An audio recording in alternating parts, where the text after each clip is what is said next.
Good question. What religion do you practice? I am Jewish, and I would note this. I do not expect Okay, people to change how they live because I am part of a religious minority. I don't. Fine. Okay, so would you say the same thing? If somebody posted, if they force us to choose, the choice between dogs and Jews is not a difficult one. How would you respond? That's a great question. Absolutely. Yes. But the difference here is that Jews are not asking people to give up their dogs. Jews don't eat pork, but we don't tell people that they can't sell it. One of the things that people are learning through all of this is this dislike of dogs is not unique. This is a mainstream Islamic view, and I'm not criticizing it. Different religions like different animals. Hindus worship cows. Good for them. Muslims don't like dogs. That's okay. I'm not criticizing that. But they are the ones asking us to submit to their faith. And that's not okay in the United States of America. There are 57 countries where you can live under Sharia law. It's my job to make sure we don't become number 58. Yeah, and as Nadine pointed out to you afterwards, Kristi Noem bragged about shooting her own dog. Right, you may remember the story in her memoir. She has a dog called Cricket, and I don't think it's okay. Who was apparently, well, hang on, who was untrainable and dangerous. She led the dog to a gravel pit and shot it.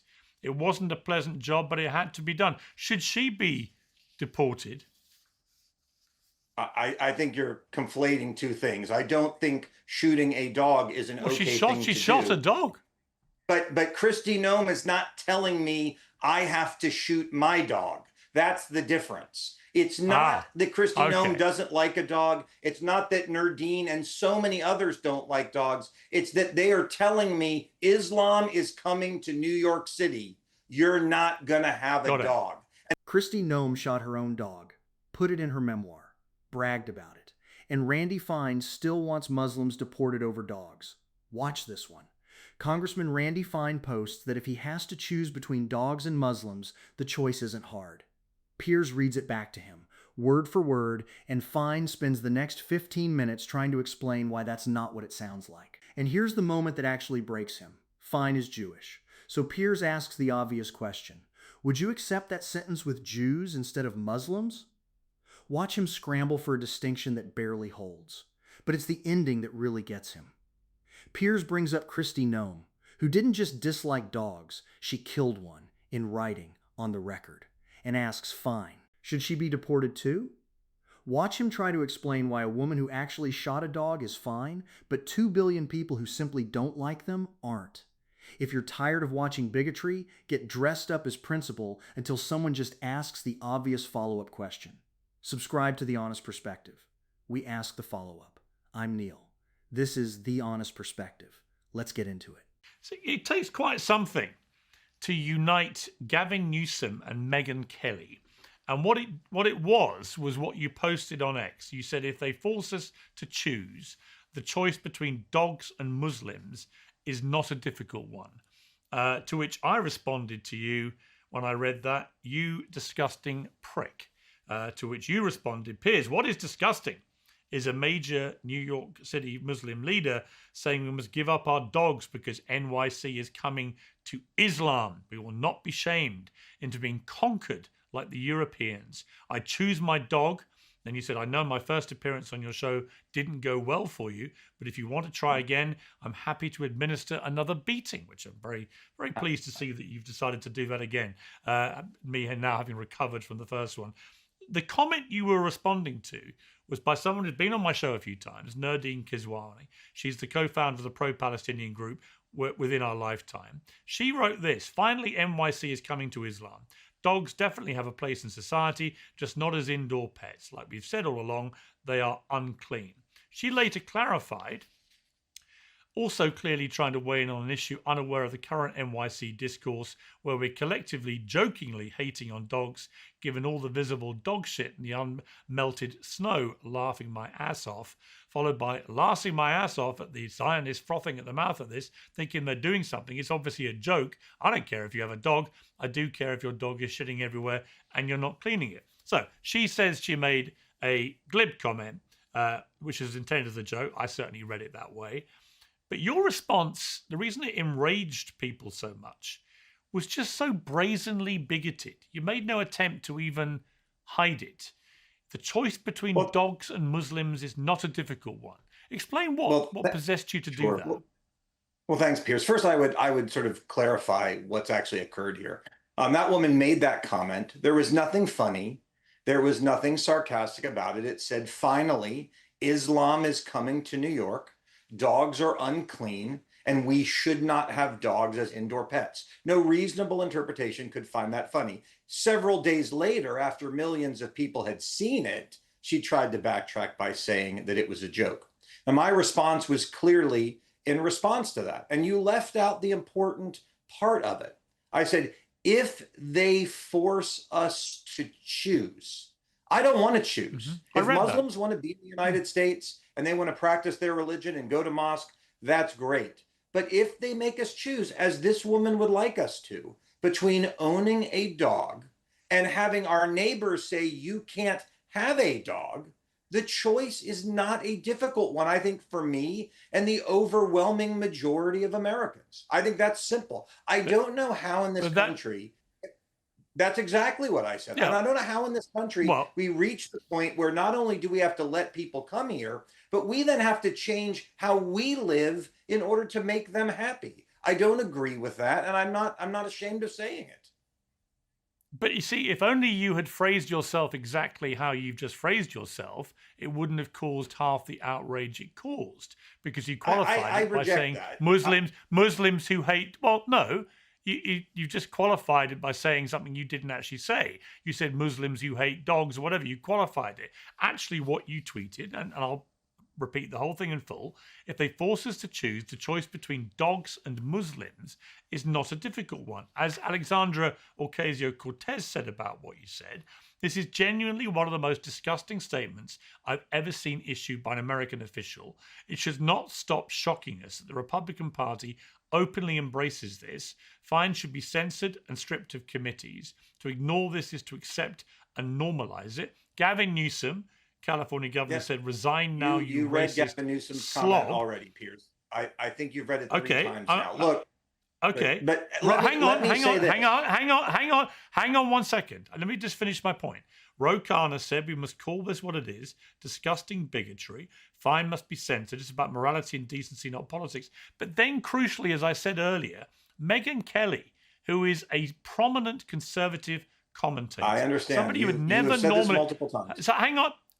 No, I'm going to read her whole quote. Somebody you would never normally stand behind any of those three people said, what I figured out, you pathetic, sweaty man, is when an idiot Muslim says no dogs in NYC, instead of attacking the person or the policy, you went full bigot. Fuck off, she said. Now, that's the truth. It's the way you phrased what you posted. Gave no equivocation, okay, so let me ask you clarification, no qualification. Let me ask you simply said dogs against Piers, Muslims. Are you going to? I know it's your show, and I try to be respectful, but I'd like a chance to speak. What you didn't do is, in my post, I immediately posted the comment that I was responding to. So the context was there, and it was obvious for anyone who wanted to read it. The comment's not being made out of the blue. I'd also note, I'm not saying that Muslims or dogs are better than one or the other. I'm saying if you give me the choice where I can only have one, if you're going to tell me I have to change how I live, I choose to tell you to go home. And look, I don't, if people are upset about it, that's up to them. But the point remains true. I don't want to make that choice. And look, these people can lose their minds. AOC can go to Germany. So let me ask you this. So let me ask you of gibberish. All right. So let me ask you this. Let me ask you a question. What religion do you practice? I am Jewish, and I would note this. I do not expect people to change how they live because I am part of a religious minority. I don't. Fine. Okay. So would you say the same thing? If somebody posted, if they force us to choose, the choice between dogs and Jews is not a difficult one. How would you respond? That's a great question. Absolutely. Yes. But the difference here is that Jews are not asking people to give up their dogs. Jews don't eat pork, but we don't tell people that they can't sell it. One of the things that people are learning through all of this is this dislike of dogs is not unique. This is a mainstream Islamic view. And I'm not criticizing it. Different religions like different animals. Hindus worship cows. Good for them. Muslims don't like dogs. That's okay. I'm not criticizing that. But they are the ones asking us to submit to their faith. And that's not okay in the United States of America. There are 57 countries where you can live under Sharia law. It's my job to make sure we don't become number 58. Yeah, where did anybody say that you had to do this? Make that post? I think you can make that argument. That post doesn't say that. Where did anyone say you to do what? I'm sorry. Where have you got the entire Muslim population of 2 billion people saying that if the dogs all have to go? Where have I read that? Piers, in Morocco, they're shooting 3 million dogs in order to get ready for the World Cup. In Judea and Samaria, a mayor paid $5 a dog for everyone that was hunted down. The videos are out there. This is not, and again, I'm not criticizing it. You're allowed to not like an animal. If that's part of your faith, I'm not criticizing that part of it. In your own country, there have been articles and discussions about Muslims not wanting dogs in certain parts of it. They are allowed to not like dogs. That's fine. But what they're not allowed to do is to come to my country and tell me I can't have one. And this woman is not unique in her views about that. I've not seen any quote. Where did anybody? We speak to that. Where did anybody say you couldn't have a dog? Her tweet specifically says Islam is coming to New York City.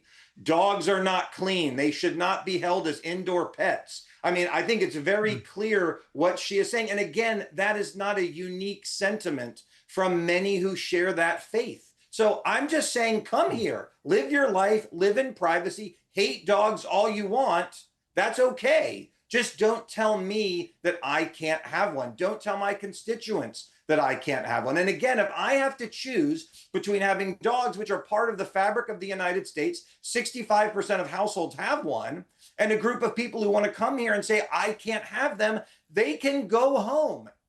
Moving to America means that you are going to assimilate into America, not that you're going to make a change for you.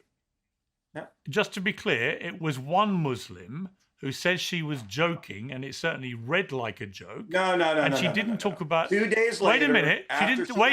Wait a minute. She didn't talk about. She didn't talk about you, or your dog, or anybody else's dog, right? And yet you decide to respond by branding all 2 billion Muslims as people you would rather not have if it comes to a choice between dogs and them. Yeah. Well. What I said again is if a group of people says, we want to live in your country, but you can't own a dog, which is again what she said. Who has said that? Many said. Who said you can't own a dog? What she said. By the way, that's why 2.6 million people had seen the comment and lit her up before I said anything. My view on this is not unique. I don't have an outlandish view on this. This is what she said. And I'm simply saying, I want people in my country who want to assimilate into my country that don't force it to change. And you should understand this. In your home country, you're having to make accommodations for groups of people. I saw the debate in Parliament over whether cousin marriage should be allowed. If people want to move to the West, they should agree to live by Western standards, not make us change to the ones from where they came. If they want that, they can go home. And I'm not going to apologize for that. We never thought 25 years after 9/11, we'd be hearing the call to prayer in New York City, but we are now hearing that. This is coming. Sharia is coming. And I'm simply saying we aren't going to put up with it. But anything that's practiced by Jews in New York City, which has more Jewish people living in it than any place outside of Tel Aviv, that's all fine. It's just anything I am not to do aware with the Muslim of faith. No, and of by Islam. the way, I am not aware of Jews asking non-Jews to change how they live. When I was a kid and I went to Passover and I brought matzah because I couldn't eat bread, I didn't expect the school cafeteria to give up bread for the 8 days. If I don't want to work on Shabbat, I don't expect other people to do that. As Jews, we understand what it is like to live as a minority in a Christian world, and we're okay with it. That is America. Other people who come here with their own religions need to make the same choices. They need to respect where they come from, not force that place to submit. Today's show is sponsored by Oxford Natural, makers of the Optimum Day and Optimum Night all-natural supplements. Thousands of Brits and Americans are already taking them with incredible results.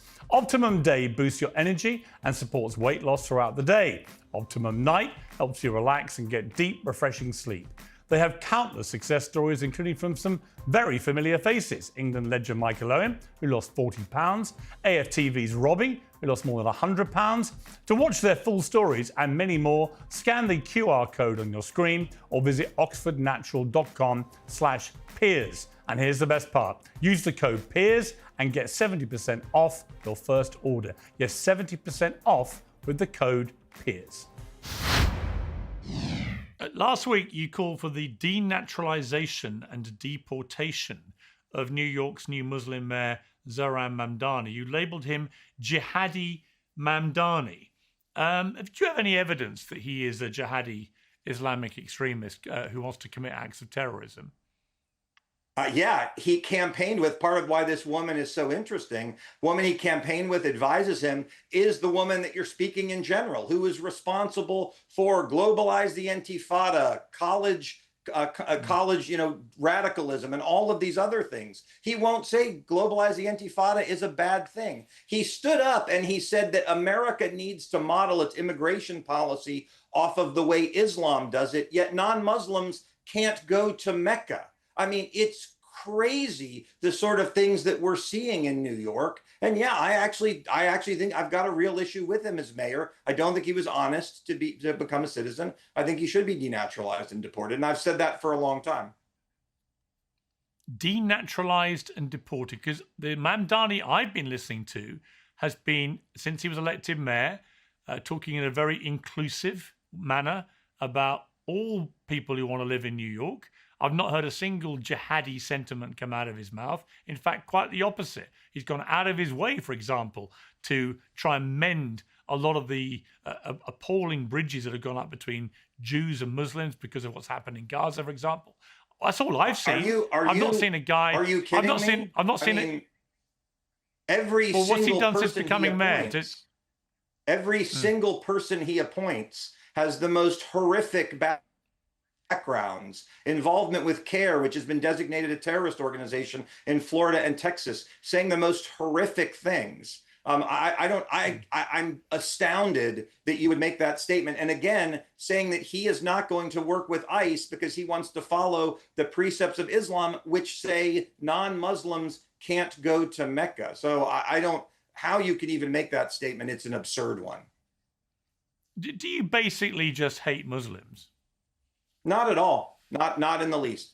I like radical Muslims. So there are Muslims who want to live in peace with us. Not every Muslim wants to take our dog away. Many come to America for freedom and opportunity, and I think that is fantastic. But I don't like those who want to come to our country and fundamentally change it. And by the way, I don't care if they're Muslim. I don't care if they're anything. If you want to come to the United States, you should love this place, share its values, and want to be a part of it. You should not demand that it's going to change to be you. But I have seen the most horrific things. October 7th radicalized me. Watching on October 7th, Muslims in Tampa, Florida, have a rally celebrating while people were being killed, listening to voicemails of parents, of children calling their parents in joy because they had shot and killed 10 people. I saw what aspects of this culture are capable of. That does not mean they are all like that. They are not. But the problem we have in the media is they categorize it as though it is this tiny, teeny, weeny fringe.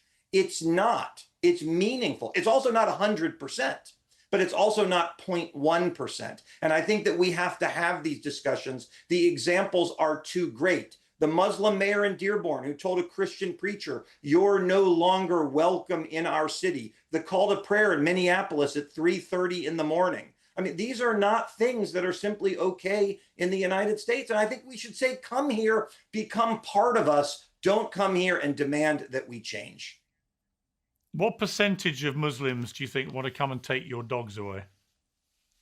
I don't know the answer to that, but I do know there's polling that shows, for example, and by the way, my colleague Brandon Gill did a spectacular job of walking through this data last week in a congressional hearing. There is a very large percentage of Muslims who supported Hamas, American Muslims, not forget the ones over there. There's a very large percentage of American Muslims who want to live under Sharia. The fact that it's not 100% does not mean that it is not a problem. And it's also not 1%. These are meaningful percentages of people who are demanding we submit to how they want to live. Again, if I have to choose between my dog and people who tell me I can't have it, the choice is very easy. And by the way, I think that is the view of 98% of Americans. If Democrats want to take the "you're a bigot if you're not okay with giving up your dog" argument, then fine, we'll campaign on that all day. But I know that's not where the American people are. I think the reason you managed to inspire such revulsion across the aisle was because you didn't qualify that it was about Muslims who want to take away people's dogs. It absolutely was, Piers. But you just said Muslims in their entirety, 2 billion of them. And as Nadine pointed out to you afterwards, Kristi Noem bragged about shooting her own dog. Right, you may remember the story in her memoir. She has a dog called Cricket, and I don't think it's okay. Who was untrainable and dangerous. She led the dog to a gravel pit and shot it. It wasn't a pleasant job, but it had to be done. Should she be deported? I think you're conflating two things. I don't think shooting a dog is an okay thing to do. She shot a dog. But Kristi Noem is not telling me I have to shoot my dog. That's the difference. It's not that Kristi Noem doesn't like a dog. It's not that Nerdine and so many others don't like dogs. It's that they are telling me Islam is coming to New York City. You're not going to have a dog. And I don't want to shoot. All right, just to be clear, if Kristi Noem was coming to New York City, you wouldn't be worried about her shooting everybody's dog. You don't think you should get in first? Not in the least, no. And do I think she should have shot her dog? Of course I don't. But she's not saying, I demand everyone else shoot their dogs. That's what's happening. You know the difference? They're not the same. No, the difference. That's not the difference. The difference is if Kristi Noem was a Muslim, you'd want her deported. Randy Fine, thank you very much indeed for joining me. I appreciate it. Thank you. Let me start with the sentence itself, because everything else in this interview is fine trying to explain his way out of 11 words he already put in writing. If they force us to choose, the choice between dogs and Muslims is not a difficult one. Not some Muslims, not radical Muslims. The choice between dogs and Muslims. Piers reads it back to him exactly as written, and watch what Fine does immediately. He doesn't defend the sentence. He rewrites it. Suddenly it's about a group of people who want to come here and tell me I can't have a dog.